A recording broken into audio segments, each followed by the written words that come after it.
Hi, I'm Diane Dayton, backstage at Berks, catching up with artists scheduled at the 34th annual Boscov's Berks Jazz Fest. Find out about their shows and what's going on in their lives. And if you like this cast, please share it. Thanks for joining me. I am now with Eric Darius, and boy, you are energy plus when you're on stage and actually your whole life, right? I mean, you're just going, going, going, going, right? Nonstop, but I wouldn't have it any other way. Absolutely. Well, we get to see you because of that, because you're touring, and one of the places you're going to be is with us at Berks Jazz Fest. It's the Yes. 34th annual Boscov's Berks Jazz Fest. You're doing a few things there. The first thing I believe is the Chuck Loeb Memorial All-Star Jam. Yes. Yeah, and So that's that excited about Thursday, that. April 10th. Tell me about that. Chuck Loeb was truly a legend, somebody who touched so many people's lives. And I know for me personally, he was a truly special human being, not just talented, but just probably one of the most down-to-earth people. And when I first met Chuck, I was probably about 17 years old, and he was just so encouraging, so inviting. And it just so happens that we were both Sagittariuses. I think our birthdays were just like 2, 3 days apart. Oh, wow. But we just always connected on so many different musical levels, and he was like that big brother to me. So when he passed, it was heartbreaking and devastating for the whole community. But I was so thrilled when Berks started doing a tribute to Chuck Loeb, the Jam, and it brings so many incredible artists all together just to celebrate the life and legacy of just an incredible human being. Yeah, and that is a wonderful show. And it's one of those things that it kind of gets created the day of. Yes. And then the night of. But And that's the magic about it, yeah, it's just so in the moment. yeah, And, it just always turns out to be something so special. I feel like the more that we plan it, it goes in a different direction. But when we just let it naturally flow, we have so many creative minds coming yeah. together with the spirit of Chuck in the center of it all. It just turns into a magical night.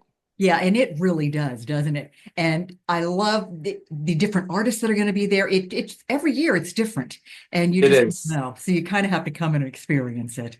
Absolutely. The next day is a wonderful tribute to the amazing David Sanborn. Yes. And you're a part of that. That is actually on Friday. It's April 11th at 6 p.m. at the Scottish Rite. That's going to be magical, isn't it? It is. And, similar to Chuck, David was somebody who truly touched everybody's lives. I think he was the soundtrack to everybody's life, musically. He was one of the true forefront artists that really created this format that we now call smooth contemporary jazz. And I know for me personally, I would not be playing my instrument today if it weren't for him. He was somebody who truly influenced me in so many different ways. I had the first opportunity to meet him when I was 16, and he was just one of the most down-to-earth people. And he was truly someone that I wanted to be when I grew up. And I told him Mm. that. Yeah. And he's like, kid, I'm really flattered, but the world doesn't need another David Sanborn. We need you. We need you. You need to find your voice, your style, and you're going to be special if you just stay focused on that path. And that changed my life, changed my whole perception on just music and approach and just trying to find my own way. But David was really at the forefront of all of that for me personally. And I'm really honored to be able to come together with so many great friends, Marcus Miller, Eric Marienthal, Kirk Whalum, and so many others just to celebrate the life and legacy of Sanborn. Well, that was great words of wisdom coming from David, wasn't it? Boy, that touched your heart and soul, didn't it? It did, and it changed my life. It really did because, up until that point, 16, 17 years old, I wanted to sound like David Sanborn. Mhm. I'd study his music, I'd try to find mouthpieces that sounded like his. And so I was just focusing on trying to be another David Sanborn, and he set me on a completely different path, which really shaped me as a musician and who I am today. Thank you, David. Yeah, Thank you, David. that's great. Hey, then that night, you get to do something that's a lot of fun. You get to jam again. So that's Yes. wonderful 11:30 unscripted jazz jams with Gerald Veasley. Tell me And about that nobody one. nobody does the late night jams like Gerald Beasley. I mean, Gerald is so fun, one of the most talented people that I know. He Mhm. brings so many guys together, and it's just a very spur of the moment, impromptu, old school jam. And it's refreshing for me because everything is so unscripted. Whatever happens in that moment, it's never planned, but it's always something that's just magical. And it's one of my favorite parts of doing Berks is doing Gerald's jam because it's always just you never know what to expect. Yeah, and I think the audience loves that too. So that's always a good time for them too. So your most recent album is Unleashed, Yes, and that's on your label. That's the second album on your label, right? it is. And I think with that one, you were trying to get out of your comfort zone. Is that right? Yeah, for me as an artist, I'm always trying to stretch myself musically, artistically, and try different things. I want to keep growing and developing as an artist. So musically, I wanted to go somewhere I'd never gone before. So this is album number 8. So I was thinking, what can I do that I haven't done before? So for the first time ever, I got into the studio with the full band live. We recorded 10 songs in 2 days in the studio together. And in most cases with technology, everybody records music, they send the files, then you put it all together, then you get, a beautiful body of work. But I wanted to do it like they did back in the day when all Yeah. of the musicians were in the studio together. Because there's something to be said about the albums that were created back then and just the energy and the feeling that you got. And there's no way to duplicate that unless everybody's in the studio together, live in real time, playing together and just capturing that magic of just interacting live. That's what makes this album completely different. It's being in that same space at that same moment, isn't it?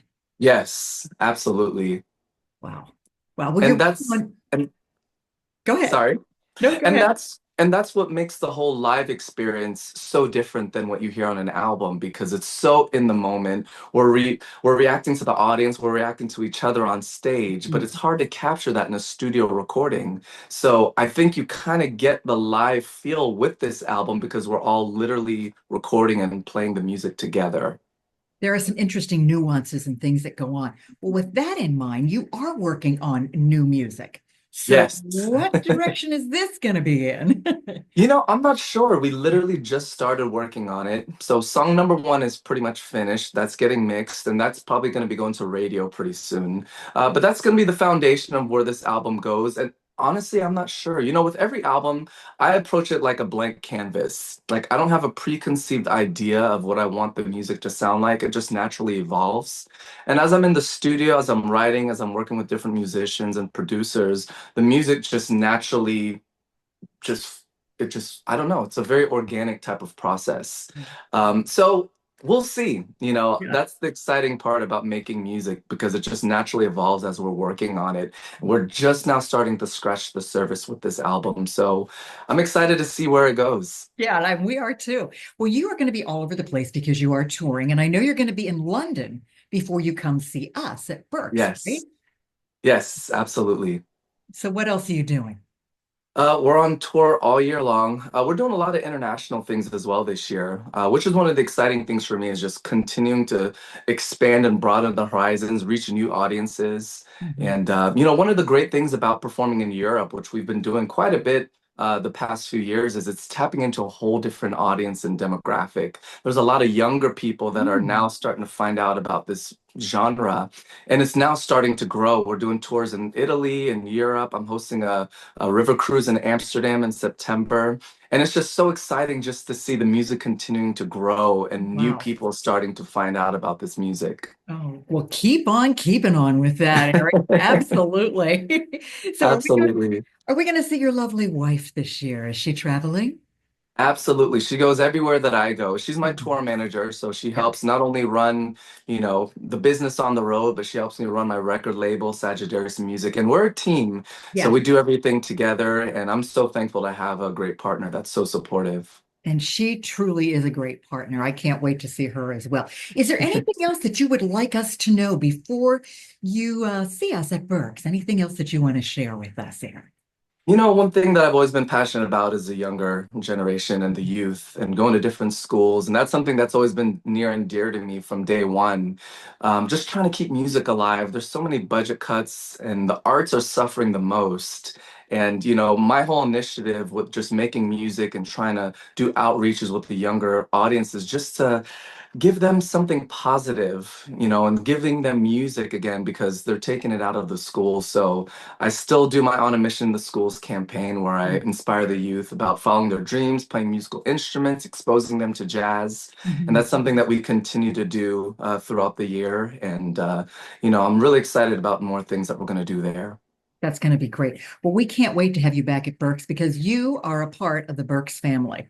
And to have you and to have your wife back, this is just going to be so much fun when we come see you and you come see us. So I can't wait to catch you. I cannot wait. Berks is one of my favorite jazz festivals. It's something special about this particular festival that brings people from all around the world, so many different cultures. Musically, it taps into every single style and sound, and that's what makes this festival so unique. So I'm always blessed to be a part of the Berks family, and I cannot wait for an incredible weekend of music. Thank you so much for taking time today. And you just got us charged again. So this is going to be really good. Take care, Eric. Thanks, Travel Diane. to you. We'll Okay, see you soon. you got it. 10 exciting days of concerts, jams, and more. Tickets are on sale now. For the latest artist, venue, and scheduling info, and for tickets, visit BerksJazzFest.com.